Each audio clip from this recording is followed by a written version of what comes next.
Hello friends, welcome to சமையல் பவன். இன்னைக்கு நம்ம ரொம்ப ஈஸியா பண்ணக்கூடிய 90s kids sweet recipe Bombay halwa எப்படி பண்றதுன்னு பார்க்கலாம். நம்ம அண்ணாச்சி கடைகள்ல எல்லாம் ₹1 ₹2 சின்ன சின்ன பாக்கெட்டா போட்டு வச்சிருப்பாங்க. சாப்பிடுறதுக்கு ரொம்ப சூப்பரா இருக்கும். அதே மாதிரி டேஸ்ட்ல எப்படி நம்ம வீட்ல பண்றதுன்னு பார்க்கலாம்.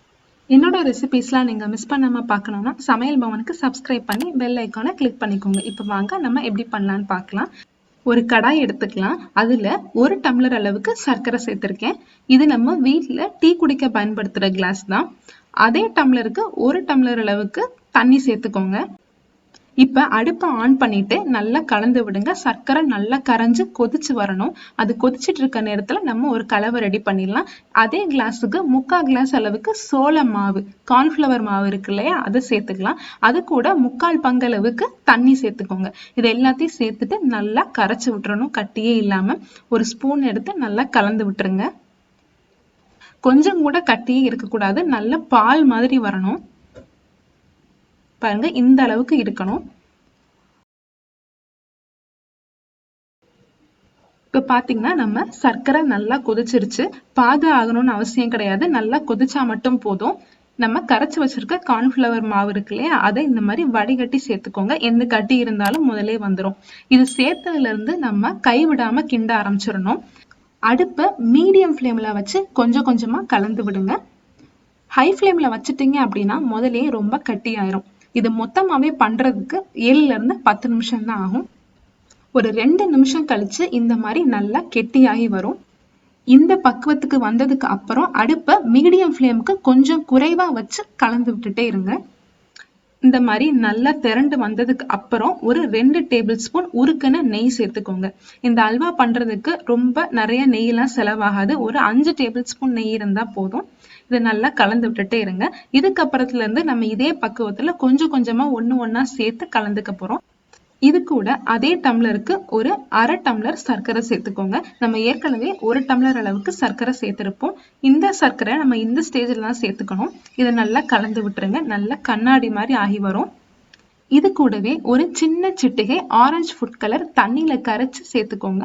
உங்ககிட்ட எல்லோ ஃபுட் கலர் இருந்தா நீங்க அது கூட சேர்த்துக்கலாம். எல்லாத்தையும் நல்லா கலந்து விட்டுருங்க. உங்களுக்கு கூட கொஞ்சம் கலர் வேணும்னா இன்னும் ஒரு சின்ன சிட்டிகை சேர்த்துக்கலாம். இது கூடவே இப்ப நம்ம கொஞ்சம் முந்திரி பருப்பு, பாதாம் பருப்பு நல்லா உடைச்சு வச்சு சேர்த்துக்கலாம். சேர்த்துட்டு நல்லா கலந்து விட்டுருங்க. இதுக்கப்புறம் நம்ம ஒரு 2 டேபிள் ஸ்பூன் அளவுக்கு மறுபடியும் உருக்குன நெய் சேர்த்துக்கலாம். நெய் சேர்க்க சேர்க்க தான் அல்வா நல்லா ஒட்டாம நல்லா திரண்டு வரும். இது கூடவே பாத்தீங்கன்னா ஒரு சின்ன புளிப்பு டேஸ்டுக்காக ஒரு 5-6 சொட்டு லெமன் சேர்த்துக்கோங்க. ரொம்ப குறைவா சேர்த்துக்கோங்க. அப்பதான் நல்லா இருக்கும். அந்த இனிப்பு சுவையும் புளிப்பு சுவையும் சேர்ந்து அல்வா ரொம்ப டேஸ்டா இருக்கும். எல்லாத்தையும் சேர்த்து நல்லா கலந்துருங்க. இது கூடவே கடைசியா 1 டேபிள் ஸ்பூன் நெய் சேர்த்து நல்லா கலந்து விட்டுருங்க. நம்ம அல்வா பதமா வந்துடும்.